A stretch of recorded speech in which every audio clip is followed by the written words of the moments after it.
ശരിക്ക് സ്തുതിയായിരിക്കട്ടെ. 1 സാമുവേൽ 25-ാം അധ്യായം. സാമുവേലിൻ്റെ മരണം. സാമുവേൽ മരിച്ചു. ഇസ്രായേല്യർ ഒരുമിച്ച് കൂടി അവനെ ഓർത്ത് വിലപിച്ചു.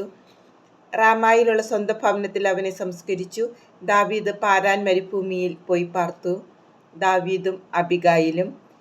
കാർമലിലെ ഒരു വ്യാപാരി മാവോനിലുണ്ടായിരുന്നു. വലിയ ധനികനായിരുന്നു. അവന് 3000 ചെമ്മരിയാടുകളും 1000 കോലാടുകളും ഉണ്ടായിരുന്നു. കാർമലിൽ വച്ചാണ് ആടുകളുടെ രോമം കത്തിരിച്ചിരുന്നത്. കാലേബ് വംശജനായ അവൻ്റെ പേര് നാബാൽ എന്നും ഭാര്യയുടെ പേര് അബിഗായിൽ എന്നുമായിരുന്നു. അവൾ വിവേകവതിയും സുന്ദരിയുമായിരുന്നു. അവനാകട്ടെ ഹീനനും ദുഷ്കർമ്മിയും. നാബാൽ ആടുകളുടെ രോമം കത്തിരിക്കുകയാണെന്ന് മരുഭൂമിയിൽ വെച്ച് ദാവീദ് കേട്ടു. അവൻ 10 ചെറുപ്പക്കാരെ വിളിച്ച് കാർമലിൽ ചെന്ന് നാബാലിനെ എൻ്റെ പേരിൽ അഭിവാദനം ചെയ്യുക എന്ന് പറഞ്ഞയച്ചു. നിങ്ങൾ ഇപ്രകാരം പറയണം: നിനക്ക് സമാധാനം, നിന്റെ ഭവനത്തിനും നിനക്കുള്ള സകലതിനും സമാധാനം. നിനക്ക് ആടുകളുടെ രോമം കത്തിരിക്കുന്നവരുണ്ടെന്ന് ഞാൻ അറിയുന്നു. കാർമലിലായിരുന്ന കാലമെല്ലാം നിന്റെ ഇടയന്മാർ ഞങ്ങളുടെ കൂടെയായിരുന്നു. ഞങ്ങൾ അവർക്കൊരു ഉപദ്രവവും ചെയ്തില്ല, അവർക്ക് നഷ്ടമൊന്നും വന്നതുമില്ല. നിന്റെ ഭൃത്യന്മാരോട് ചോദിച്ചാൽ അവർ ഇത് പറയും. അതിനാൽ എൻ്റെ ദാസന്മാരോട് പ്രീതി കാണിക്കണം. ഒരു വിശേഷ ദിവസമാണ് ഞങ്ങൾ വരുന്നത്. നിന്റെ പുത്രനായ ദാവീദിനും നിന്റെ ദാസന്മാർക്കും നിന്റെ കൈവശമുള്ളത് തരണമെന്ന് അപേക്ഷിക്കുന്നു.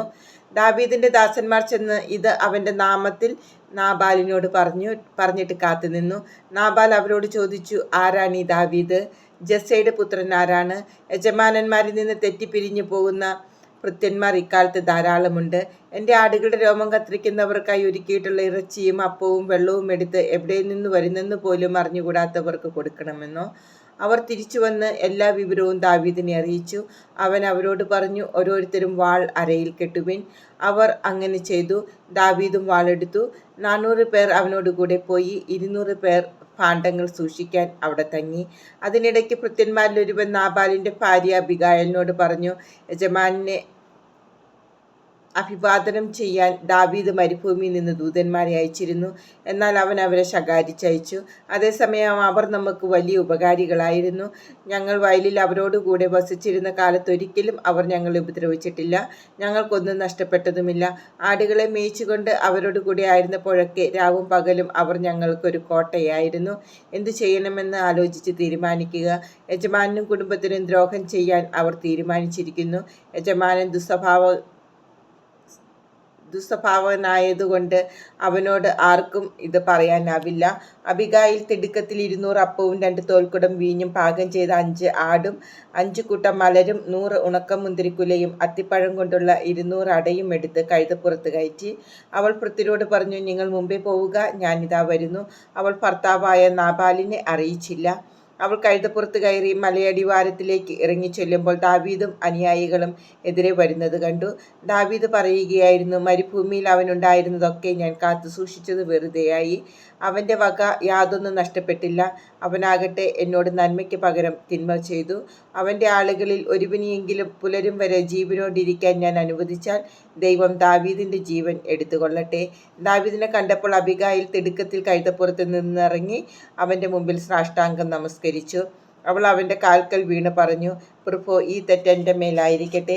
അങ്ങയുടെ ഈ ദാസിയെ സംസാരിക്കുവാൻ അനുവദിച്ചാലും ഈ ദാസിയുടെ വാക്കുകൾ കേൾക്കണമേ. ദുസ്വഭാവനായ ഈ നാബാലിനെ അങ്ങ് പരിഗണിക്കരുതേ. പേര് പോലെ തന്നെ സ്വഭാവവും. നാബാൽ എന്ന പേര് അർത്ഥമാക്കുന്നത് പോലെ ഭോഷത്വമേ അവൻ പ്രവർത്തിക്കുകയുള്ളൂ. അങ്ങ് അയച്ച ആൾക്കാരെ ഈ ദാസി കണ്ടില്ല. പ്രഭോ, അങ്ങയുടെ കൈക്കൊണ്ടുള്ള രക്തച്ചൊരിച്ചിലും പ്രതികാരവും കർത്താവ് തടഞ്ഞതുകൊണ്ട് കർത്താവും അങ്ങുമാണേ. അങ്ങയുടെ ശത്രുക്കളും അങ്ങയുടെ നാശം അന്വേഷിക്കുന്നവരും നാബാലിനെ പോലെയായി തീരട്ടെ. ഇപ്പോൾ അങ്ങയുടെ ദാസി കൊണ്ടുവന്നിരിക്കുന്ന കാഴ്ച സ്വീകരിച്ച് അനുചരന്മാർക്ക് നൽകിയാലും ഈ ദാസിയുടെ അപരാധം ക്ഷമിക്കണമേ. കർത്താവ് അങ്ങേക്ക് വിശ്വസ്തമായ ഒരു ഭവനം പണിയും. എന്തെന്നാൽ കർത്താവിന് വേണ്ടിയാണ് അങ്ങ് യുദ്ധം ചെയ്യുന്നത്.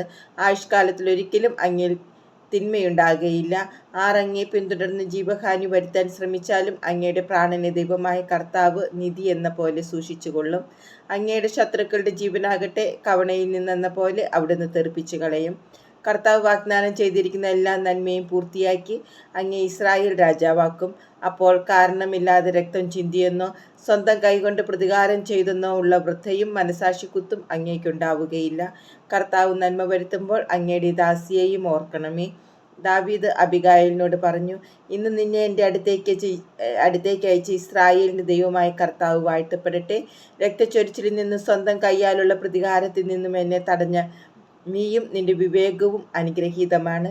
നീ ബന്ധപ്പെട്ട് എന്നെ എതിരേൽക്കാൻ വന്നില്ലായിരുന്നെങ്കിൽ നിന്നെ ഉപദ്രവിക്കുന്നതിൽ നിന്ന് എന്നെ തടഞ്ഞ ഇസ്രായേലിൻ്റെ ദൈവമായ കർത്താവാണ്. നേരം പുലരുമ്പോഴേക്കും ഒരൊറ്റ പുരുഷൻ പോലും നാബാലിന് അവശേഷിക്കുകയില്ലായിരുന്നു. അവൾ കൊണ്ടുവന്നത് ദാവീദ് സ്വീകരിച്ചു. അവൻ പറഞ്ഞു, സമാധാനത്തോടെ വീട്ടിലേക്ക് പോയിക്കൊള്ളുക. നിന്റെ വാക്ക് ഞാൻ ശ്രവിച്ചിരിക്കുന്നു, നിന്റെ അപേക്ഷ ഞാൻ സ്വീകരിച്ചിരിക്കുന്നു. അബിഗായിൽ നാബാലിൻ്റെ അടുത്തെത്തി.